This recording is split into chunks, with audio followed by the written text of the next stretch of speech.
అదో వింత ఆచారం. అది నాగరికమో అనాగరికమో తెలియదు కానీ హోలీ పండుగ రోజు వింత ఆటకు ఆ గ్రామం వేదికైంది.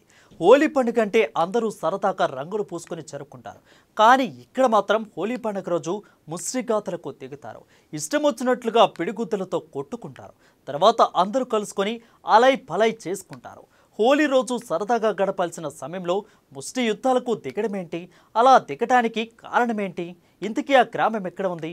What's the story?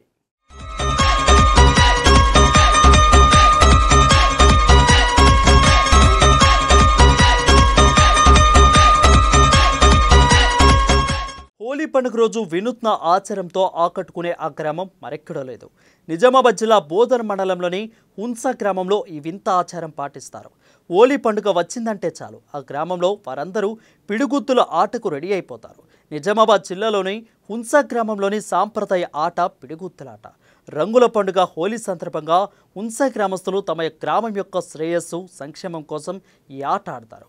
ఒకవేళ హోలీ పండుగ రోజు పిడిగుద్దులాట లేకుంటే ఆ సంవత్సరం గ్రామంలో ఏదైనా జరిగితే దానికి పిడిగుద్దులాట ఆడకపోవటమే కారణమని బాధపడిపోతుంటారు.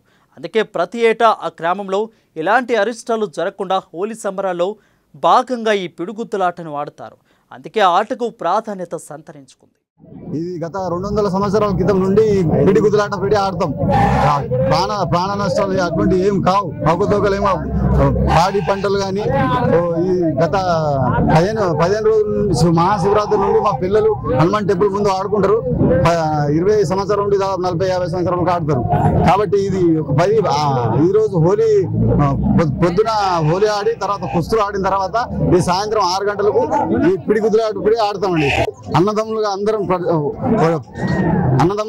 కలిసిమెలిసి ఆడుతామండి. ఊరికి అరిష్టం ఉంటుంది. ఆచారం ఈ గత 2 సంవత్సరాల క్రితం ఇక్కడ మహారాష్ట్ర నుండి వచ్చిన మా సిడిపై నుంచి ఒక సరిపోయిండు. ఆయనకు కాల్చేలు ఇరిగిపోయినాయి. కాబట్టి దీని గురించి ఏమంటే అప్పటి నుంచి మా తాత ముత్తల నుండి ఆడుతూనే ఉన్నారు. కాబట్టి దీనికి ఆ రోజు నుంచి ఇంకా ఆడటానికి సిద్ధంగా మా యువకులు కానీ అందరం కానీ ఒక ఇద్దరికి అంటే అక్కడి నుంచి ఒక్క మనిషి ఇక్కడ నుంచి వాళ్ళ ముందు గుద్దుకున్నాకనే వాళ్ళ తర్వాతనే స్టార్ట్ అవుతుంది. వాళ్ళు గుద్దుకున్నకుంటే పిడి కూడా బంద్ అవుతుంది. అట్లా సాంప్రదాయం ఉన్నది. ఈ సెంటెంట్ కాదు, మరి అప్పటి నుంచి పెద్దలు పెట్టింది కాబట్టి అదే పద్ధతిలో మేము నడుస్తాం కూడా. అట్లా అదిష్టం జరిగింది. ఒకసారి జరిగింది. పక్కకున్న ట్యాంకు సిడి నిండిపోయి 2 చనిపోయారు.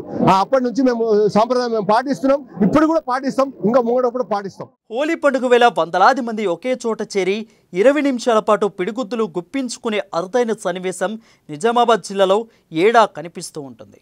హున్సా గ్రామంలోని హనుమాన్ మందిరం వద్దకు వందలాది మంది గ్రామస్తులు చేరుకుని 2 వర్గాలుగా విడిపోతారు.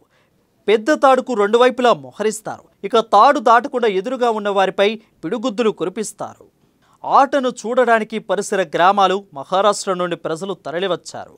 పోలీసులు అడ్డు చెప్తున్నా ఆచారం కొనసాగించక తప్పదని గ్రామస్తులు అంటున్నారు. సుమారు 453 ఏళ్లుగా ఈ ఆచారం కొనసాగిస్తున్నట్లుగా పెద్దలు చెప్తున్నారు. ఇందులో తగిలిన గాయాలకు ఎలాంటి మందులు వాడకపోయినా మానిపోతాయని వారి నమ్మకం. ఆట అనంతరం ఒకరికొకరు కౌగిలించుకొని హోలీ శుభాకాంక్షలు తెలుపుకున్నారు. నిజామాబాద్ జిల్లా సాలూరా మండలం హున్సా గ్రామం మరి మా హున్సా గ్రామంలో ప్రతి సంవత్సరం కూడా హోలీ రోజున ఈ పిడిగుద్దులాట నిర్వహించడం జరుగుతూ ఉంది. మరి పిడిగుద్దులాట అనేది దాదాపు 100 సంవత్సరాల నుంచి మా హున్సా గ్రామంలో ఈ పిడిగుద్దులాట నిర్వహించడం జరుగుతూ ఉంది. ఈ పిడిగుద్దులాట పూర్వము మరి మా హున్సా గ్రామంలో వారాంతర సంతా నిర్వహించుకునేవారు. ఏదైతే మహారాష్ట్ర ప్రాంతమైనటువంటి సగరోలి ప్రాంతంలో అక్కడ పిడిగుద్దులాట నిర్వహించుకునేవారు. మరి గతంలో పూర్వము మరి ఇరు గ్రామ ప్రజలు పెద్దలు గ్రామ ప్రజలు కలిసి ఏదైతే మా హున్సా గ్రామంలో జరిగేటటువంటి వారాంతర సంతను సగరోలి గ్రామంలో జరిగేటటువంటి పిడుగులాటను మా హున్సా గ్రామస్తులు స్వీకరించడం జరిగింది.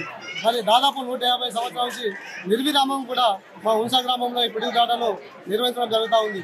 ఒకవేళ ఈ పిడుగులాట నిర్వహించకపోతే మా గ్రామానికి అరిష్టమని మా పెద్దలు చెప్తా ఉండేవారు.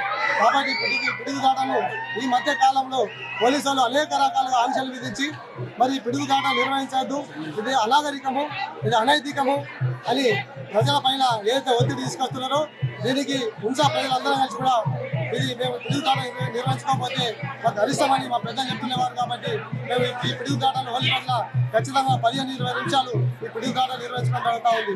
ఈ పిడుగుదాట అనేది ఏదైతే హనుమాన్ టెంపుల్ ఉందో, గ్రామ పంచాయతీ ఉందో, ఈ గ్రామ పంచాయతీ ముందు 3 గుంతలను పాతి మధ్యలో దారాన్ని కట్టుకొని మేము గ్రామ ప్రజలందరం కలిసి కూడా చిన్న పెద్ద తారతమ్య భేదాలు లేకుండా మేము అందరం కలిసి మరి 2 వర్గాలుగా విడిపోయి ఈ దారాలను పట్టుకొని ఒకరికొకరు కొట్టుకోవడం జరుగుతూ ఉంది. ఒకవేళ ఈ పిడుగుదాట నిర్వహించుకోకపోతే మా గ్రామానికి కలుస్తామని మేము ఈ పిడుగుదాట ఆనవాయితీ ప్రకారం ప్రతి సంవత్సరం కూడా మేము నిర్వహించుకోవడం జరుగుతూ ఉంది. ఇక ఈ పిడుగుద్దులాట తెలంగాణకు ఎలా వచ్చిందో తెలుసుకుందాం.